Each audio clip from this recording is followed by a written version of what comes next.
The city behind me is Chongqing.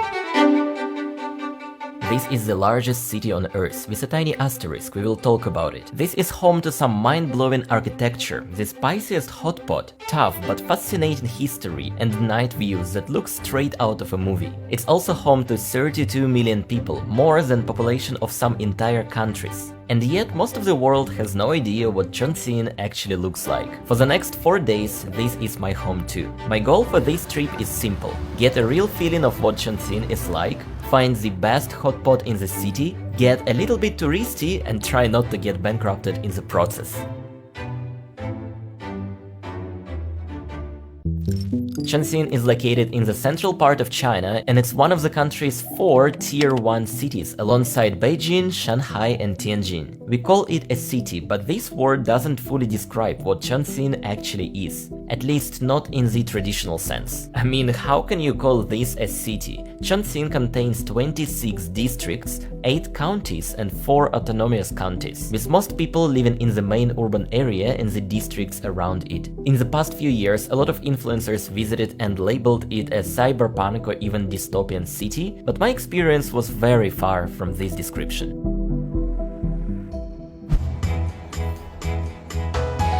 I landed in Chongqing early in the morning. I still had about 7 hours before I could check into my hotel, so I decided to take a ride to Laojun Temple. I wasn't 100% sure about that, but it looked like a good viewpoint to see the city in the morning.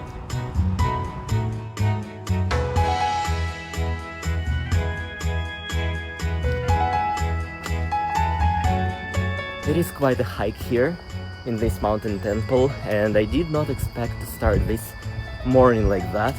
First day in Chongqing, straight from the airport to this mountain temple. The only people I met here are the temple workers and probably one random grandpa who was doing his morning exercises. Ho ho ho, look at that!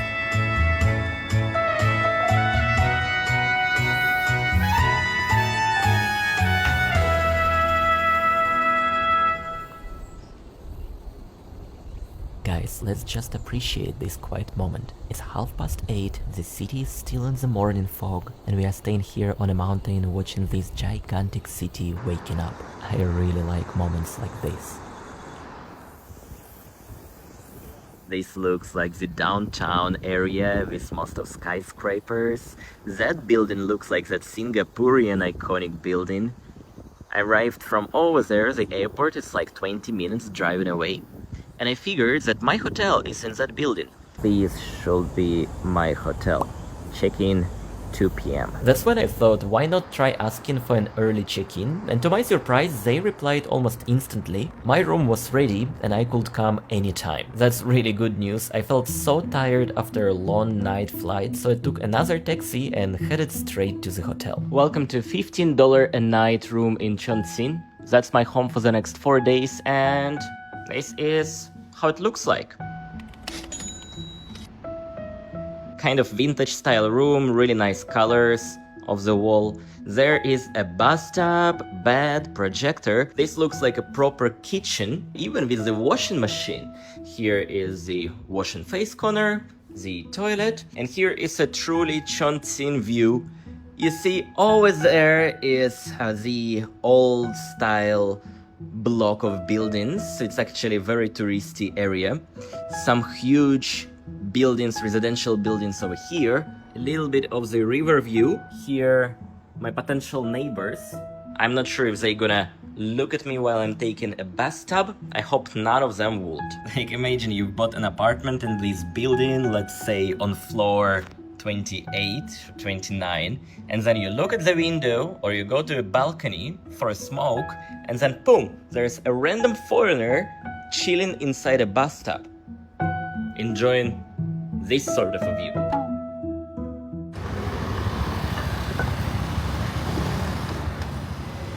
Walking around Chongqing is no easy. This city is literally located in a chain of mountains, and anywhere you're gonna go, you're gonna either be climbing up or climbing down. Even right now, I'm walking from the hotel I'm staying to the subway station.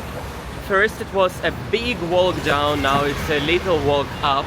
My ankles are being exercised.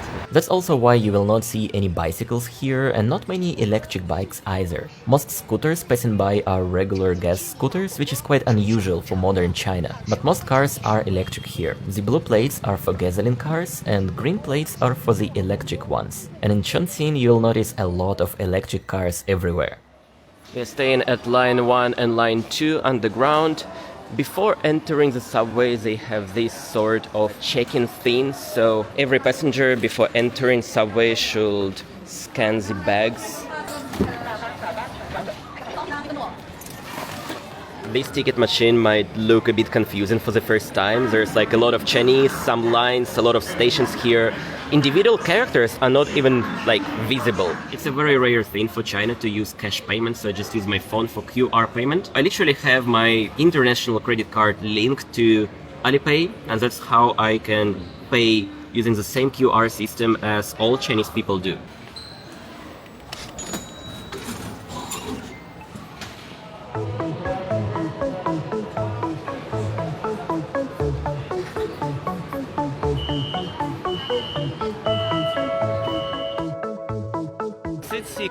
Ancient town.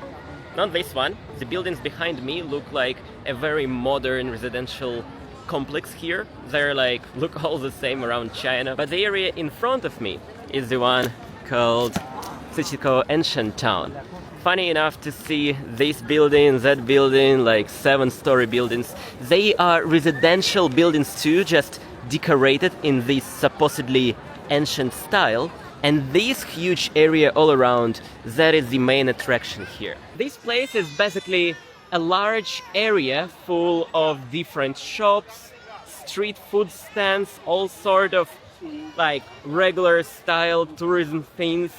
A great area for little shopping, for eating, and in the evening time checking out one of the most interesting performances that Chongqing can offer. In this area there's one theater called Chongqing 1949, and they have a very historic, patriotic, communistic performance with a stage that rotates 360. For lazy people, we have an escalator here. I think I'm gonna be feeling lazy a bit later. For now, let's just stroll around this street.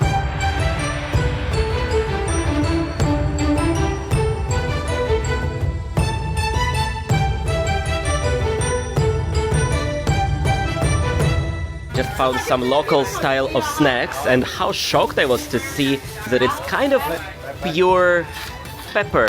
Look at this, it's literally pieces of pepper with some seeds inside. 你好，这是辣椒吗？对，尝吧。麻辣，香辣，香辣。啊，这个呢？微辣，微辣，中辣。哦，你可以试一个。好啊，谢谢你。那我先吃这个了，应该一点点了。对，这是有麻和辣，麻和辣。哦哇哦，是不是很好吃吧？好吃。哇哦，谢谢你。没事。那我要这个麻辣。麻辣。要大概20块的。再一点点我都要给你补起来。谢谢你，谢谢你。There's also some sorts of beans here and some sort of local Chinese snack, but that one is familiar to me. These little things is totally new. I never tried anything like that in my life. When I saw that pepper for the first time, I thought that it's gonna be so spicy I will not be able to handle that. I first tried the medium spicy and that was fine and delicious. Then I tried the spiciest one and that was spicy indeed, but something that I definitely can handle. And that was so good that I couldn't resist, and I bought a little bit of this pepper to share with my friends back in Vietnam. I wonder if Sue is gonna like it or not. This might be the most interesting thing I found in one of these streets. 这是什么东西？这是火锅底料。知道了，很辣吗？有香辣，有麻辣，有不辣的。 These pile of sauces are spicy. You can see the amount of pepper in it and all variations of spices. But these all are non-spicy. They have different tastes, but all of them are not spicy at all. You add it into a boiling pot of water, and then you can have a local style hot pot. 我要一个麻辣的。35元是35元。 35元。好啊。谢谢。It's about time to see the Chongqing 1949 performance. This is basically a military, historical, patriotic drama that people seem to like very much in China. It is a story about CCP revolutionaries, the liberation of Chongqing, and the final days of Chinese Civil War. What makes this theater unique is how it is designed. The entire set is built on rotating stage. It's huge, a lot of things happening all at once, and this really feels grand. The tickets were not cheap, and I paid a bit extra just to sit in the rotating section. The show was entirely in Chinese, but I had this translation earbud. And yeah, the show was epic. 新中国成立的消息传进了集中营。此时，距重庆解放。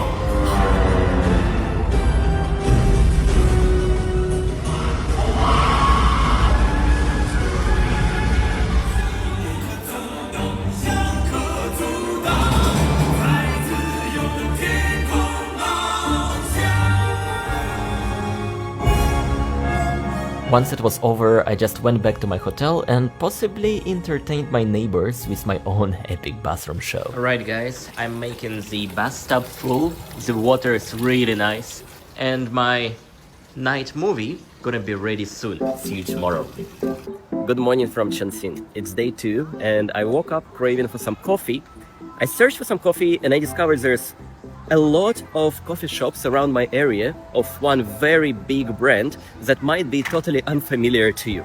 Talking about this Luckin Coffee. So yeah, let's go get our first cup of coffee in China. There are over 26,000 Luckin coffee shops in China, like what's going on here? But what I saw inside was very different from what I expected. It really feels like a place where you can grab your coffee and go. This man just picked up his order and nobody even checked anything. And by the way, if you don't order your coffee on your phone, you will probably pay extra. For example, this coconut latte is 32 yuan on paper menu, but on the app it's just 14.9. It goes same for every other drink, and it's actually fun browsing the menu. I can clearly see that people in China prefer sweet coffee drinks instead of classic coffee. There are so many different options. I wanted to try this white chocolate latte, and I could choose between iced or hot and between 5 different levels of sweetness. And the second drink goes to my friend. She's my only Russian friend who still lives in China for over 10 years already. Wow, it tastes so good. A quick reminder to all postcard lovers. If you want to receive real postcards from me, you can join my postcard club on Patreon or YouTube memberships. I pick unique postcards in every country I visit and I mail them every season of the year. Becoming a member is literally the best way to support my channel.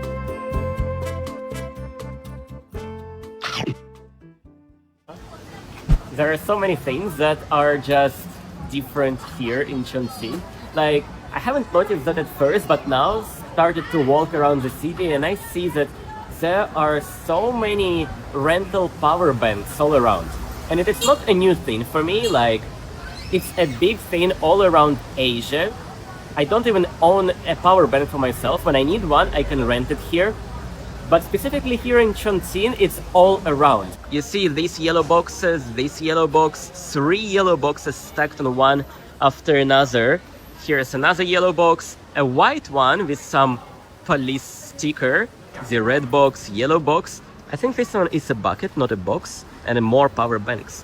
What surprises me here is, like, they just randomly put it here, they literally glue it to this construction. The light is blinking, it's working, electricity is connected to this over here, and I could just grab one of them, scanning this QR code with my WeChat or Alipay app. For some reason, these boxes with rental power banks are everywhere here. But what surprises me even more is how bad they look. They're very old, scratches are all around. They're just glued to random places. I have no idea what is happening here, but they are all around. I see some business opportunity here. A place for another and another charging box. Yeah, I'm writing this voiceover now and I wonder if moments like these power banks are even interesting to people. Tell me in the comments, guys. I personally find it so amusing to see these small details. But the next place we are visiting is not small at all. It's actually the place you see in every single video about Chongqing. And yeah, I wanted to see it myself too, and oh my, this place feels so different when I saw it with my own eyes. We just arrived to one very unique place. This place looks very ordinary, It's like I'm walking around a square. I entered from that little corner, that is the ground area. There is just street and subway entrance. But once I got here, I see the 9th floor sign. Like, this is the 9th floor. And if we go into that building, we're gonna see level 22. That is literally 22nd floor of this building. This is a little bit spooky, guys. Like, I'm a bit terrified looking down there, but look at this. Oh my goodness. It's 22 floors down there, and we are staying all the way up here. And I think you can even see the 22nd floor mark over here. You see multiple levels here. That is the ground floor. There is like 5 floors up from that point, and there's some parking lots. Like, somebody has a parking right there.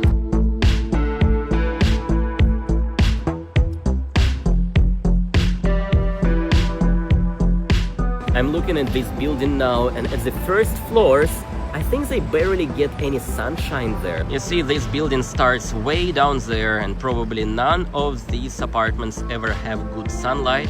And this building is tall. It goes up, I don't know, like 25-30 floors over there. If somebody wants to get an apartment, here is a phone number. You can get either 2-room, 1 kitchen, or 3-room, 1 kitchen. Just call this number. But honestly, I would not like to live in this building. It's like an easy recipe to get depressed, especially for somebody who lives in the down part of the building. Probably they barely have any sunshine.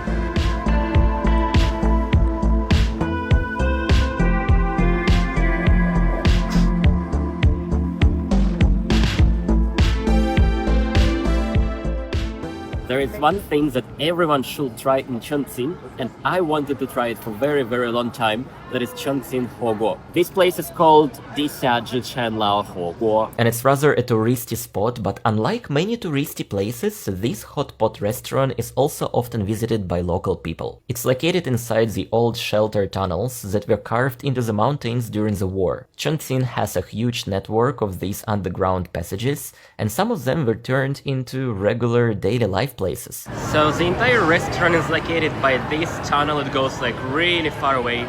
It's one of the kitchens, and over here it's another parallel tunnel, and look how far it goes. Like, they literally use this kind of tricycles to deliver things. Wow. We got our table number 83A, and this was actually a long walk by the tunnel. It feels surreal walking here towards my table, knowing the original purpose of these tunnels. This is absolutely massive air ventilation system. They also have some storage units and a lot of power banks, like a lot of power banks and storage units.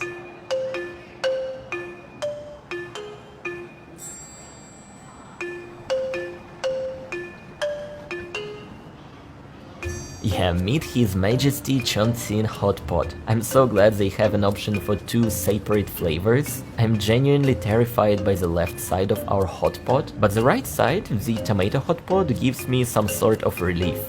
A big part of any hot pot is this sauce, and I can just make my own sauce here. There are so many ingredients that I can mix together, and this lady definitely knows what she's doing. Peanut sauce, green onion, coriander, and a huge load of garlic. I'm just gonna steal this sauce recipe, and it took me about a few minutes to make this sauce, but our food was already on the table.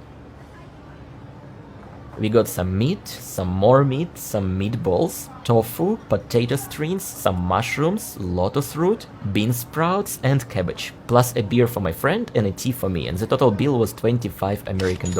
So far, Chongqing feels surprisingly affordable. This hot pot looks like a mass destruction weapon. As soon as this started boiling, that thick layer of fat just disappeared. It's fully dissolved into this, and I think we're kind of ready to begin eating this. This part is so spicy, local style. I'm not sure if I can enjoy this. This is what I think I'm gonna be eating more. That is some sort of tomato hot pot. But I'm gonna give this a try, and I'm just terrified to think, what if I actually enjoy that and I eat that? Tomorrow I'm gonna have a hard time on toilet. Like, sorry guys, but that's what I think now.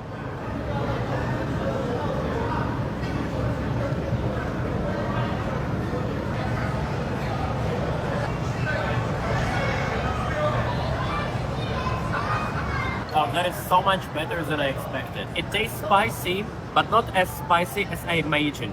It's actually good. If you're ever gonna eat Chongqing hot pot, beware, it's really tricky.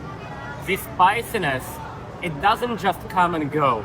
The more I eat, the more of spicy feeling accumulates in my mouth. And I cannot stop eating. We still have a lot of good things to eat.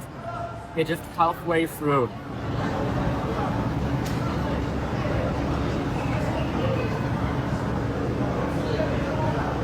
If you're ever gonna visit Chongqing, you have to try this spicy hot pot.